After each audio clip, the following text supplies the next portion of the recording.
ತುಂಬಾ ಹಿಂದೆಯೇ ನೋಡಿದ್ದೇನೆ. ನೀವು ನನ್ನನ್ನು ಹೇಗೆ ಪರಿಚಯಿಸುತ್ತೀರಾ ಪಕ್ಷಿರಾಜ? ನನಗೇನು ಕೆಲಸ ಶ್ರೀರಾಮ. ನನ್ನ ಈ ವಿಶಾಲ ರೆಕ್ಕೆಗಳ ಸಹಾಯದಿಂದ ಎಲ್ಲಿಗೆ ಬೇಕೋ ಅಲ್ಲಿಗೆ ಬಂದು ಹೋಗುತ್ತೇನೆ. ನೀವು ಅಯೋಧ್ಯೆಯ ಅರಮನೆಯಲ್ಲಿ ಅಂಬೆಗಾಲಿಡಲು ಪ್ರಯತ್ನಿಸುತ್ತಿದ್ದ ನಿಮ್ಮ ಆ ಬಾಲರೂಪವನ್ನು ನಾನು ಕಂಡಿದ್ದೇನೆ ಶ್ರೀರಾಮಚಂದ್ರ. ನೀವು ಮಗುವಾಗಿದ್ದಾಗ ಕೇಳಿದ ಆ ನಿಮ್ಮ ತೊದಲು ನುಡಿಗಳು ಇವತ್ತಿಗೂ ನನ್ನ ಕರ್ಣಗಳಿಗೆ ಸಿಹಿ ಕಂಪು ನೀಡುತ್ತವೆ. ಅಂದೇ ನಿಮ್ಮ ಆ ರೂಪವನ್ನು ಕಂಡ ನನಗೆ ನಿಮ್ಮೊಡನೆ ಪುತ್ರ ಪ್ರೇಮ ಹುಟ್ಟಿತ್ತು. ಇಂದು ನೀವು ಮೂವರನ್ನೂ ಕಂಡು ನನಗೆ ತುಂಬಾ ಪ್ರಸನ್ನತೆಯಾಗಿದೆ. ಆದರೆ ಏನು ಪಕ್ಷಿರಾಜ? ಆದರೆ ಈ ನಿಮ್ಮ ಕಷ್ಟಗಳನ್ನು ಕಂಡ ನನ್ನ ಹೃದಯಕ್ಕೆ ಪೀಡೆಯಾಗಿದೆ.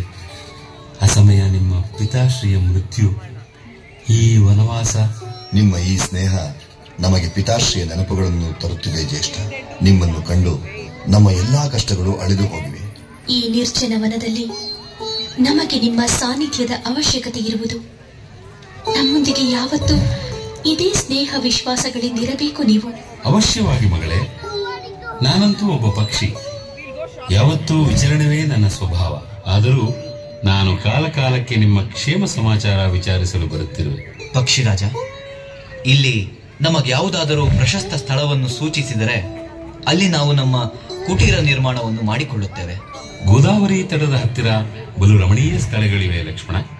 ತಾವು ಅಲ್ಲಿ ನಿವಾಸವಾಗಬಹುದು. ಪುತ್ರಿ ಸೀತೆಗೂ ಆ ಸ್ಥಾನ ತುಂಬಾ ಮುದ ನೀಡುವುದು.